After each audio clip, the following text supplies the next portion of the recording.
Hey, Hey, Maria Franzoni, how are you today?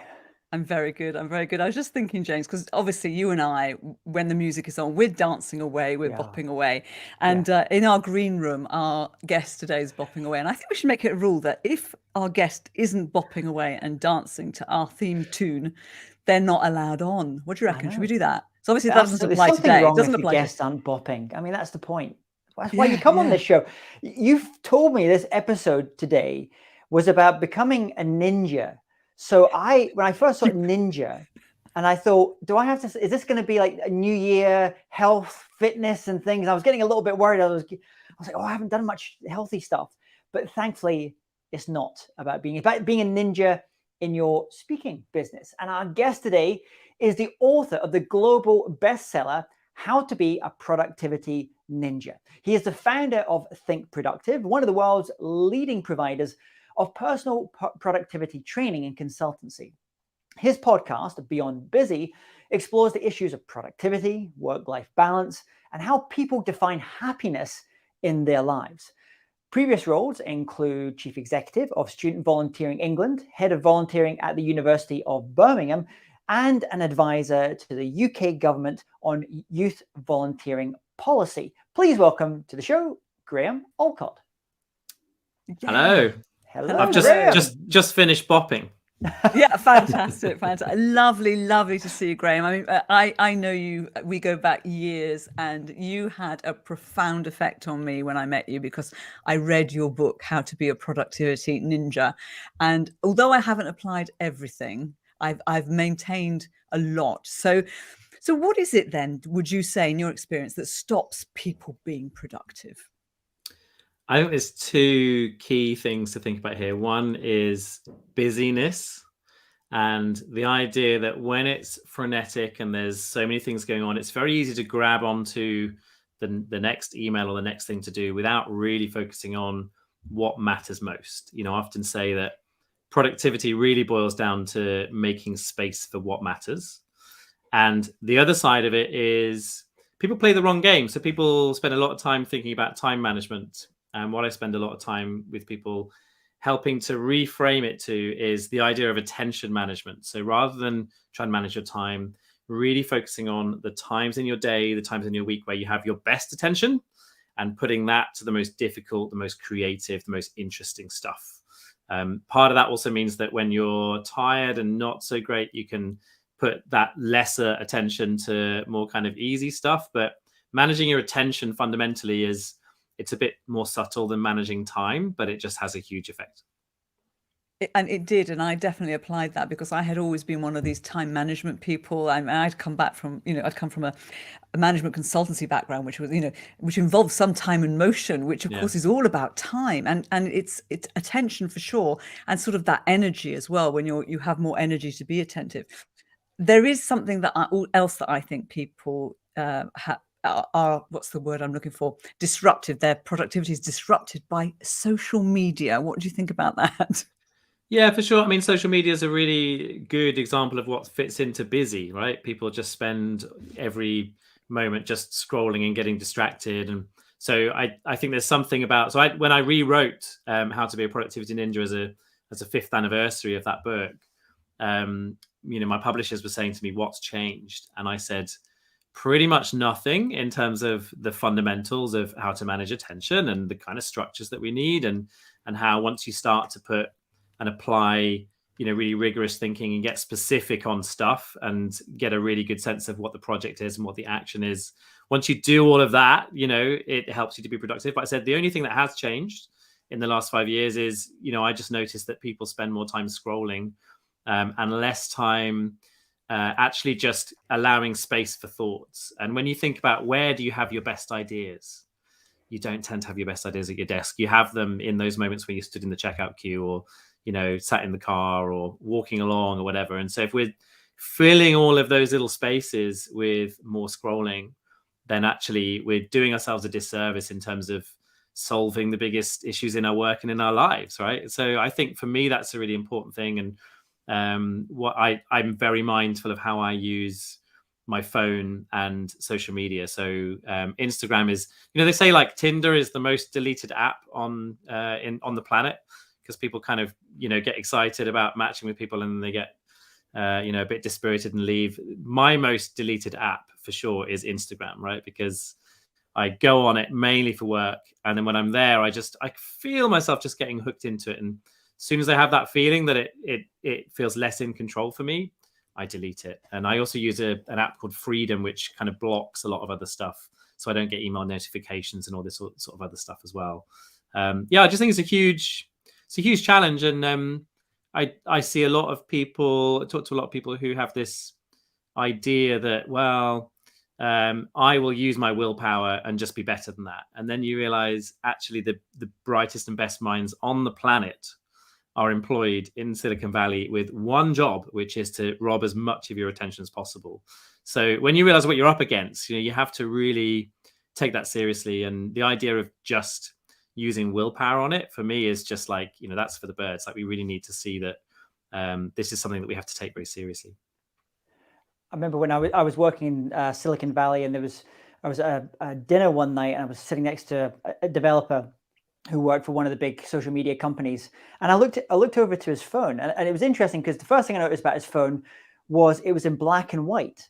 He'd tweaked it in some way. So he took all the color from the phone, because he said, we engineer it in such a way that we go for those reds, those hot colors to make people do things. And the other thing he said was that it had no notifications. All the notifications had taken off all of those things as well.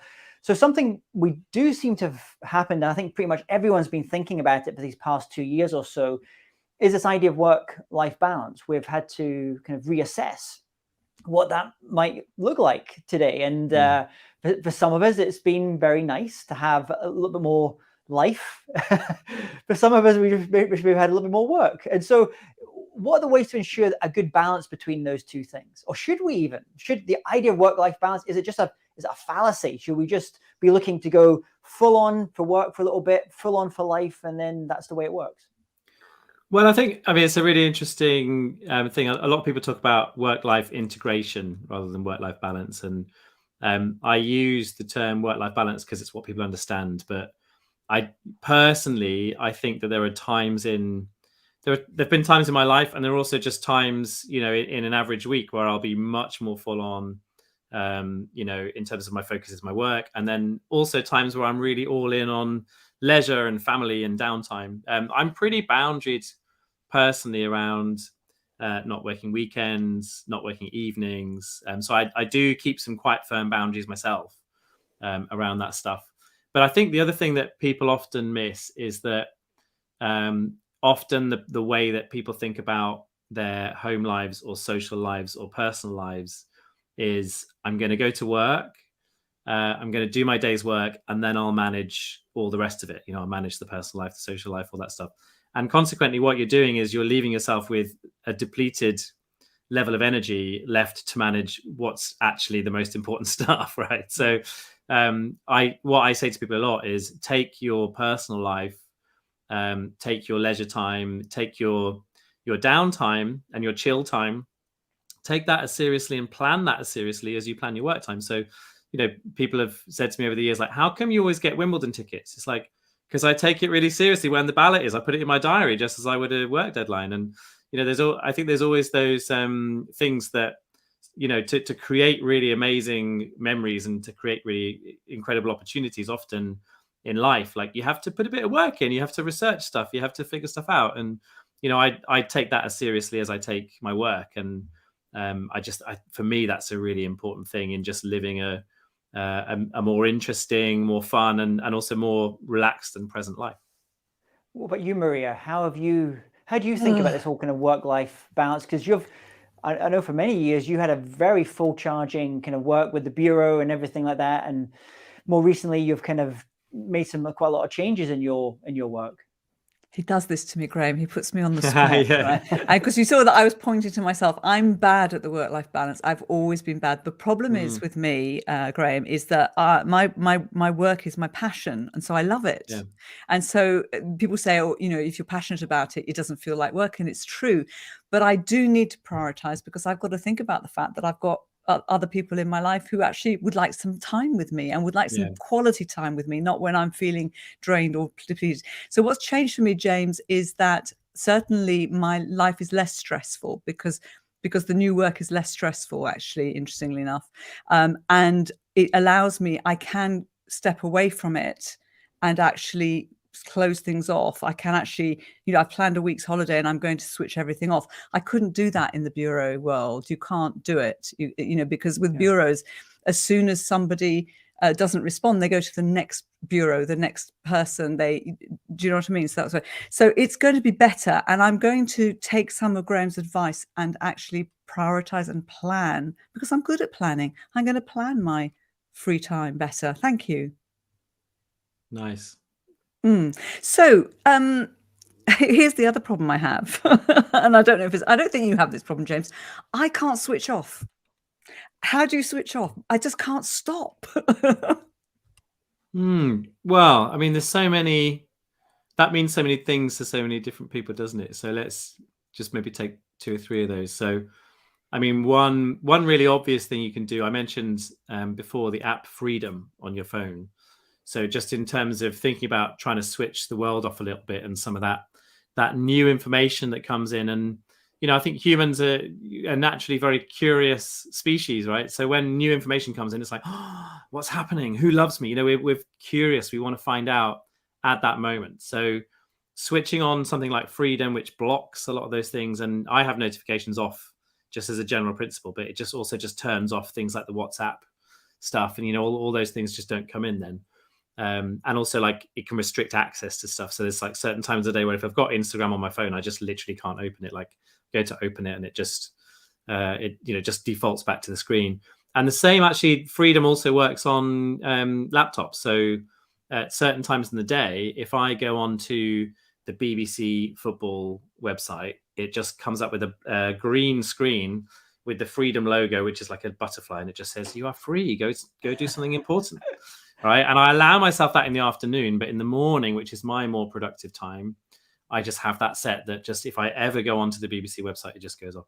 So that's a way of switching off. I think just a real practical thing is if you're sat in bed and you can't get to sleep because your mind is worrying and you can't switch off, the most important thing with any ideas and any data is get it out of your head as quickly as possible. So have a pen and paper by the bed and just write that stuff down. And psychologists call this distributive cognition, which basically means once you can see it in front of you, your mind lets go of it and it's easier to actually process it and work with it. So just having something just that gets that stuff out of your head at the time it comes into your head. And then I think for me, it's also about, what can you do to put your mind in a different state to the work state?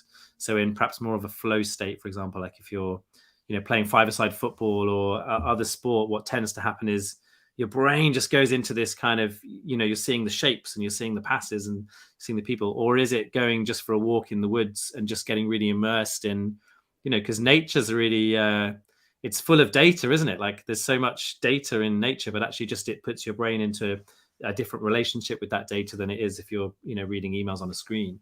Other people it's swimming, other people it's running, other people it's cooking, dancing, whatever that thing is, or those things are that put your mind into a different state. I think that's a really important thing in terms of switching off. And, you mentioned like the last couple of years, I think it's been really interesting how there's been a blur for a lot of people, in work and life has been happening all in the same location and, everything's on the kitchen table and all that sort of stuff. But also a lot of the things that give people that sense of flow or that sense of switching states were just denied to us. The pubs were closed, the gyms were closed, like all that stuff that people do to really switch off wasn't there anymore. And I think, maybe that's made people a little bit more aware of that being a need. And it's a really human need to sort of need to switch off and change states every once in a while.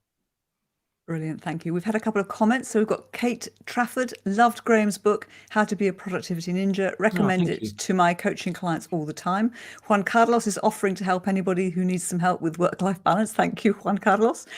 Rally, hello, Rally. This is a super session. That's nice because Rally's from a speaker bureau, so that's quite nice, Graham. It's a super session. Rally, get your roster out. Make sure you're booking Graham. Fantastic. Indeed. Wonderful. James, I'm sure you've got a good question for us. James. Well, yeah, no, I'm just thinking of this, the kind of switch off thing as well. I mean, I think that's a great one you just mentioned about having something by... Are we losing him? Is it just me? We've switched off James. We switched him off. Yeah, I think his power's gone. You know, it's like, can you see? James, you're intermittent, my dear. So he was talking about switching off, and it was interesting. So I can't read his mind. We've not that practiced. But let's talk about being a productivity ninja specifically in your speaking business then. And one of the things that's very important. Sorry, James, I think you might be back. We lost you for a bit. You turned into a Dalek. Oh, great. I'm back. Good. Yeah. Good. So, I think I was switched off. Maybe something was switched me off somewhere. No, I was just saying. I thought on that comment you made there about having the thing by the side of the bed. I think that's great because I know a lot of people I work with when we talk about that sense of flow, that sense of having ideas and creativity. For a lot of people, it might be they get those ideas first thing in the morning. Other people, it's in the afternoons. Other people in the evening. And for a lot of those people that are in the evening, that in the wee small hours. That's great for them, but it's that ability then to be able to calm that mind down so they can actually get some sleep in as well. So I think that's a great idea, putting those things down on paper by the side of the bed. Super.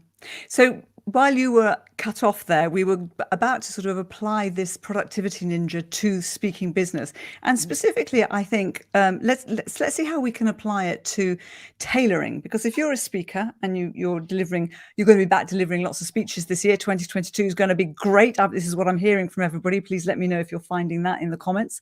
You want to tailor for a specific audience. How can you apply productivity ninja tailoring? Yeah, so there's a couple of things I always do. The first is when I have the first briefing call with a client, I always kind of say a couple of things. One is like, this is not the only briefing call if you need more. So if other things change, then let me know and we'll talk about that stuff. But what I always do is I always just capture it with a mind map like in front of me, and there's always like certain questions that I want to know. But the idea is that then when I'm then on the train going to that speaking engagement, I've got that visually in front of me, and it puts me back in the headspace of the call and sort of back, almost like in my head, I'm having the conversation with, the client and the other two people from the company who are on the call, and, just putting my headspace into their headspace a little bit.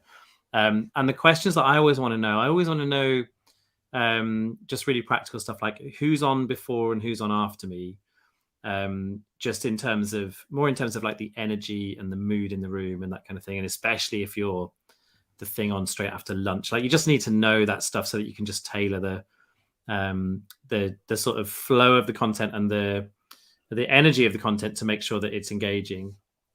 I always also want to know, tell me what is the current mood in your business, what's happening in your business, what are the stories that are being told in your business, like that stuff that I know people are walking into the room with.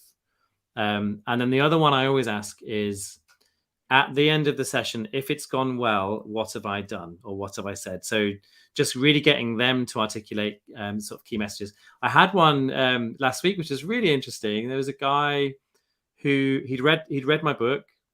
He'd also been on and watched, I've got like a Talks at Google thing, which is on my YouTube channel. And then he'd listened to like 5 or 6 episodes of my podcast, Beyond Busy. And Beyond Busy episodes are an hour long, right? So he's like 6 hours in, plus the book, so he's like, let's say he's 15, 20 hours into my content here, right? So because of that, he's sent me this really detailed email with, I love this and I love that. That applies, maybe that less so. And it's like, and actually it was amazing because it gave me such confidence that he had confidence in me. But also I was left thinking, but what's the key message? You know, what's like out of all of that? So I always ask that, and you know, and the reason for asking that is there one thing that I've been ultimately that you've booked me for, as opposed to booking someone to talk about marketing or talk about something else? And you know, usually what you'll find out and uncover quite quickly is, hey, there was a staff survey and people really talked about just feeling too busy, or you know, there's something to do with you know, stress levels and resilience that we really want to sort of pull out. So there'll be something like that once you get to the bottom of that, I think it's much easier then to tailor the messages.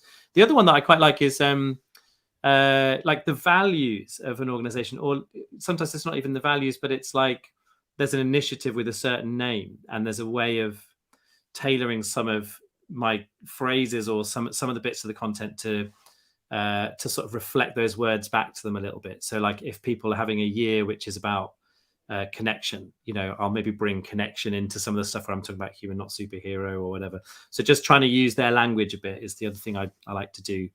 And that kind of comes out quite naturally once I'm doing that briefing call. But having that all on a mind map for me, and like I quite often take a photo of it so that just if I lost it, I'm okay.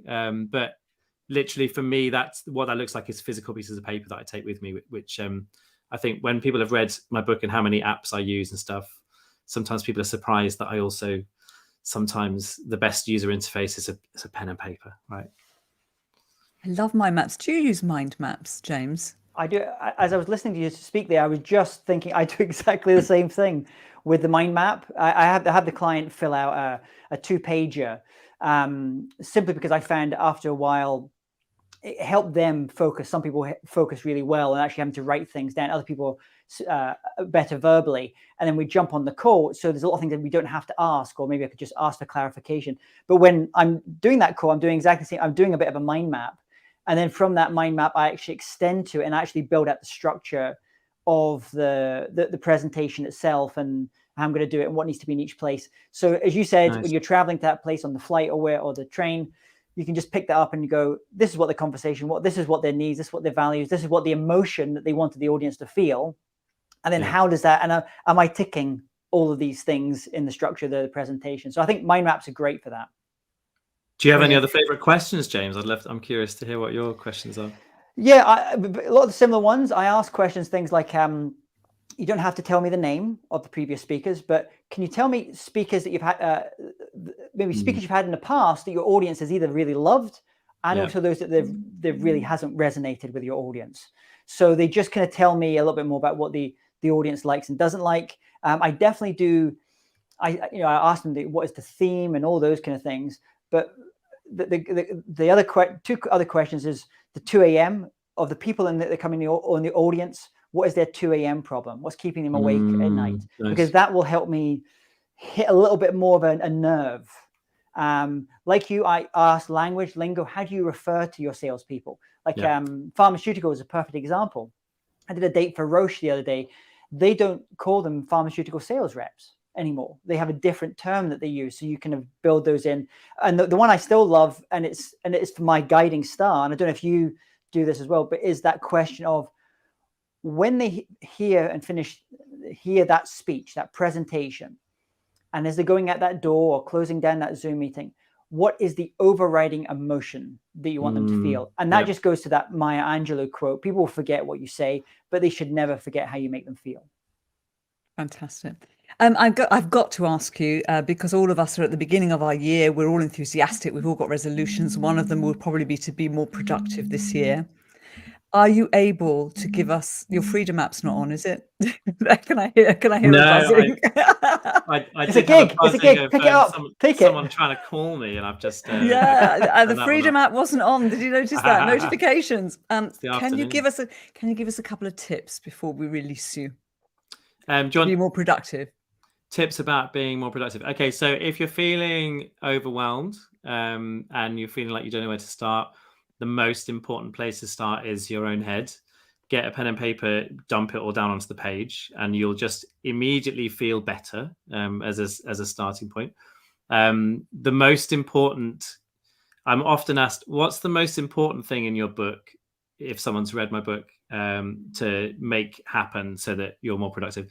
And the answer to that is always doing a weekly review. So this is about once a week, getting out of doing mode and getting into thinking mode. So that's about not being the worker of your work, but being the boss of your work, taking a step back. And what that's about is looking at all the projects that you're working on, looking at all the things that are available to you to do over the next week, lining that up with your calendar, thinking ahead, spending a few seconds just thinking about the outside world and what else is going on, and who else needs stuff, and just taking that step back to do all of that as a quality piece of thinking in one go, rather than what we all do, which is we're constantly having some of those thoughts at different moments of the day, but it's very fragmented. That will save you time. So it feels like an extra hour, a couple of hours that you need to add into your week to make that happen. Actually, it just saves you so much time. And the only way I can really explain that is, trust me, just try it a couple of times, and you'll find what those examples look like for you. And then, I mean, just really basic stuff like Marie, you mentioned keeping your inbox at 0. Just being really mindful of what's noise versus what's the really critical information. And the final thing I would say is when we think about making space for what matters, we have to really hone down and be ruthless around what is actually my priority. Like what's the big priority? If you've got 15 priorities right now, you have no priorities. So the way I look at it is you can do one thing in the morning, one thing in the afternoon that are your big priorities, and basically beyond that, like you'll be out of control really quickly if you try and be more ambitious than that. So that's about being ruthless and saying no to lots of stuff. But really productivity is, it's about doing less, but being really purposeful with what you do. It's not about trying to do everything. Talking about having that weekly reminder, that practice, that prompt, you have an offer to tell us about something you do every week, you put out into the world every week that can maybe help people that are watching, listening just now, kind of focus around their productivity. Can you tell us about that? What a lovely segue, James, I have to say. He's so good, isn't he? It's so good. So I do, so I'm working on a new book right now, and also doing some talks in companies, and actually saying no to quite a few bits and pieces. But one thing that I do every week is I have this email called Rev Up for the Week. So the idea of it is 4:05 p.m. I just picked a time out of the air on a Sunday. 4:05 p.m. on a Sunday, I send out an email which has one idea that's either productive or positive for the week ahead. Sometimes they're topical, sometimes they're not, sometimes they're directly productivity, sometimes they're a bit more down a kind of positive or gratitude or communication or kindness kind of route. But the idea is it's just one thing that's positive, 4:05 p.m. every Sunday, and it's free.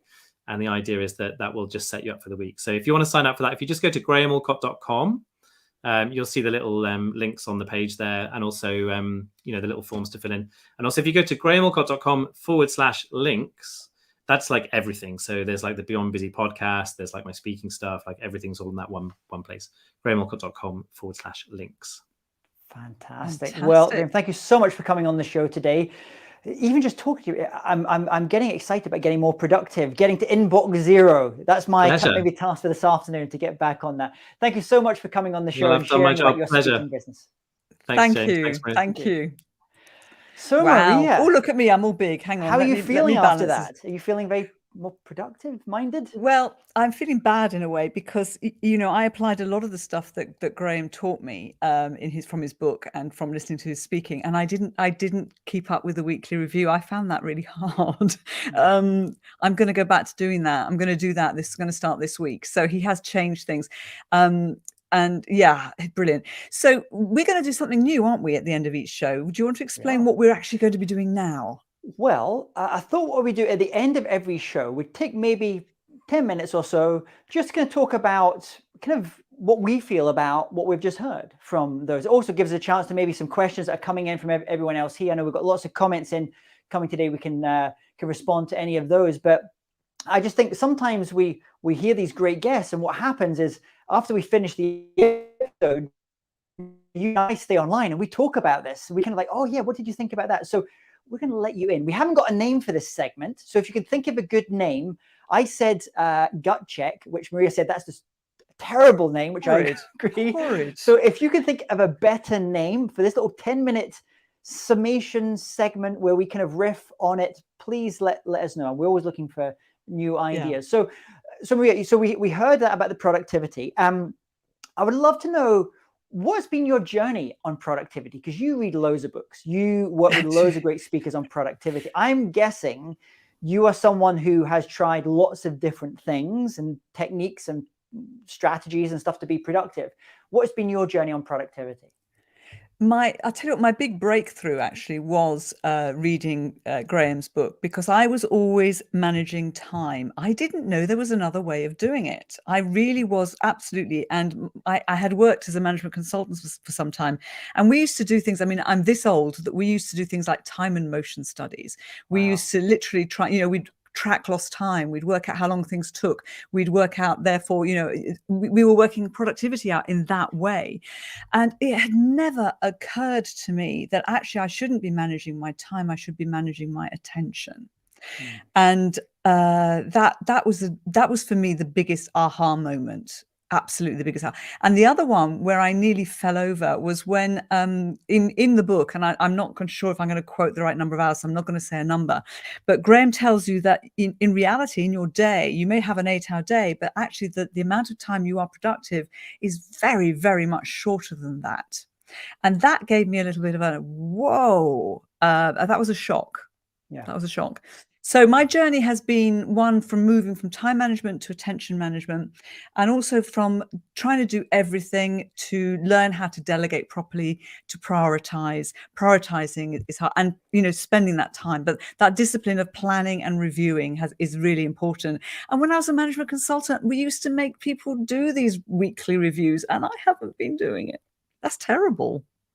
What about you? As I was hearing Graham speak, and I thought, this is anyone out there that is considering also becoming a speaker, this is why speaking is so interesting as a job, as a profession, because someone's going to hear what Graham said today. You heard what Graham said when you read his book, and it impacted you, and you went, that's it. And you implemented it and you started doing it, and it had an impact, a positive impact on your life.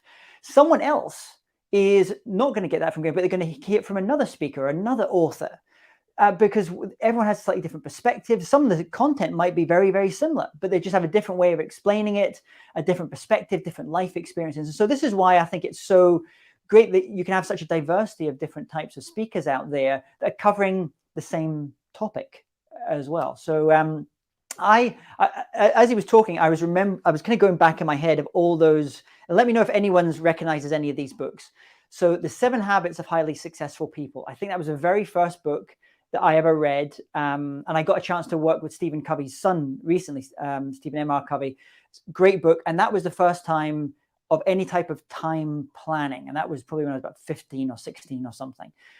That was a pretty important book. And then a little bit later, I remember probably around 2009, 2008, reading Tim Ferriss's book, where he talked about the Pareto principle, the 80-20 rule, and thinking, oh, okay, well, rather than having all these things, there's maybe a fewer number of things that are more important than others. And then reading David Allen's Getting Things Done, and then going really into like inbox zero, all that stuff. But I just found, for me, it just, after a while, I think it would be great if you're an engineer, you're something with doing lots of individual tasks. But for me, it just didn't work. And then more recently, I've discovered the work of the One Thing by Jay Papasan and Gary Keller. And Jay's been on my podcast. And for me, that helped bring a lot of these things together. And then actually more recently, the thing I've actually been thinking about as much, and I think you mentioned attention, is energy levels. And just trying to feel myself what time of day I have different levels of energy for maybe picking up that phone, doing that deep work. And I think that's a very personal decision. So who knows? I think they're connected. I think they're Yeah. connected though, James. I think you have more attention when you have more energy. I think they're actually probably very much aligned. All the books you've mentioned I've read, so that's really nice. What I loved as well about Graham, and I know this about him, he loves apps. We love apps, and we should have got him to share some more apps. So he shared the Freedom app, which I've not used, but I don't have any notifications on. All my notifications are off. Yeah. And it drives me mad when I'm having a call with somebody and they've got ping, ping, ping, ping, ping going. And it's like, oh, for goodness sake, how can you possibly focus on what you're talking about? Do you have notifications on? I only have one notification on, and that's Stripe for payments, because it makes me feel happy when I see pings and money come in. That's the only one I have on. I don't have Facebook, Instagram, any of that stuff. And in fact, I usually go through a little period of time. I don't have any of that stuff on my iPad, because I just think of my iPad as my reading device. And every so often I'll just go and take off all my apps on my phone and give myself a little bit of a break. So anyone else, any other tools, anyone else got? I know we're seeing some comments here. Kate Trafford, we've got Aisha, Juan, any other. I'm waiting to see if you're going to read them, because I know you can't see them from where you are. Maria's eyesight is much better than mine. It's my glasses. If I do what you do, I can't see anything, just like you. So someone's just said Happy New Year to you. That's very kind of them. Happy New Year to you. So Juan is saying, break the habit of being yourself. Joe Dispenza. I've not. I've heard of Joe Dispenza. I haven't read that book though. And apparently my desperation was my inspiration for Juan. I hope I'm pronouncing his name right. Fabulous conversation, Kate. Thank you, Kate. We love you. What was it? Collaborate with Mind for Success, being aware of how we talk to ourselves because we are listening. Yeah, that's really good. Internal dialogue. Write it down, get it out of your head, Aisha. So everybody's taken a lot from this session. That's great. Wonderful. Brilliant, brilliant, brilliant. Fabulous. So, wow, James. Another week. So once again, if you can come up with a name for this little 10-minute thing that we do at the end, please let us know. Leave it in the comments, leave it in the chat, reach out to us. Just go to Speaking Business TV. He's forgotten. And contact us through that as well, or just reach out to Maria and myself. We're looking for a name for this little segment. For our little debrief session, yeah. So our takeaway session, maybe. It might be takeaway. All right. Anyway, bye-bye, everybody. Thank you so much. Do grab a copy of The Productivity Ninja by Graham Allcott. We will see you next week. Bye-bye.